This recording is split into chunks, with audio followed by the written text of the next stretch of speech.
Next we're going to hear from Matt Feinstein of Worker Roots, who can give you a very in-depth discussion of workers' cooperatives and their benefits.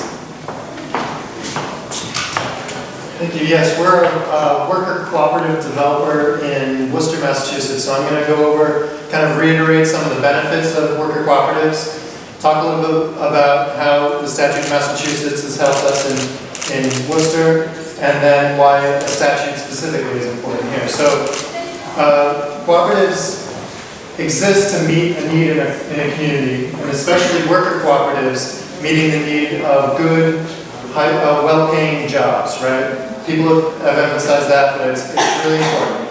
That's a key component of this, so that workers of all communities can build wealth and keep that money local.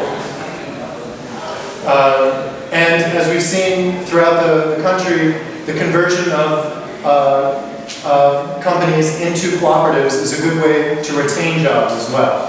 When companies do not have a thorough plan for when the founders retire, employee ownership is a really good solution to that.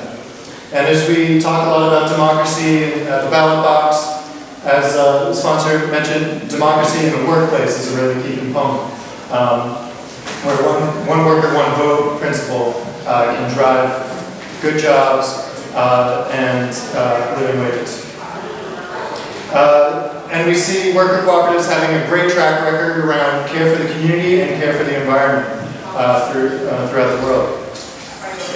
They're also better equipped to deal with economic downturns. The largest worker cooperative in the world, Mondragon, for example, in 2008, when many other folks in their industry were hit hard and had to lay off hundreds of people, they were able to retrain, replace, and take voluntary work reductions and didn't lay off a single worker.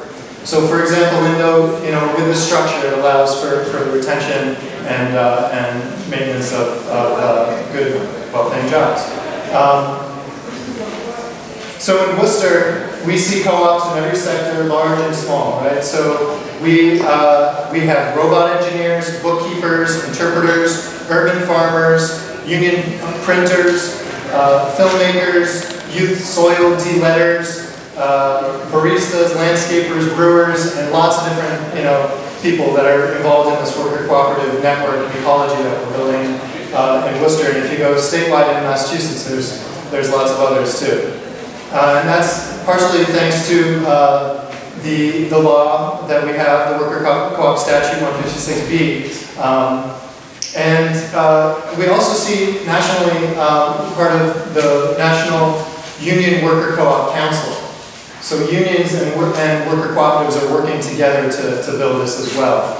So it's a really great strategy that we see growing, and the statute can help this. I'm on the board of Cooperative Fund of New England, which is a 40-year-old nonprofit lender that has made over 820 loans, over $430 million in loans, and has created or retained 10,650 jobs. So just to show, just in New England here, it's a significant sector. And so we see that the funding exists. We know that the creative entrepreneurs exist. So this next part of the puzzle, the statute can really help move this forward. Why specifically? So it can help businesses get recognized under subchapter T, so they're not taxed both as workers and as business owners. They can be taxed once. It also creates clear channels of investment, so people can invest in these businesses without the business owners losing their autonomy.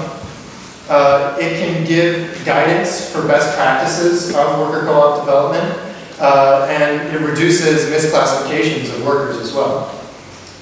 So it also encourages companies to stay local and as I mentioned before about conversions, it's a clear path for companies to convert into cooperatives and maintain those jobs.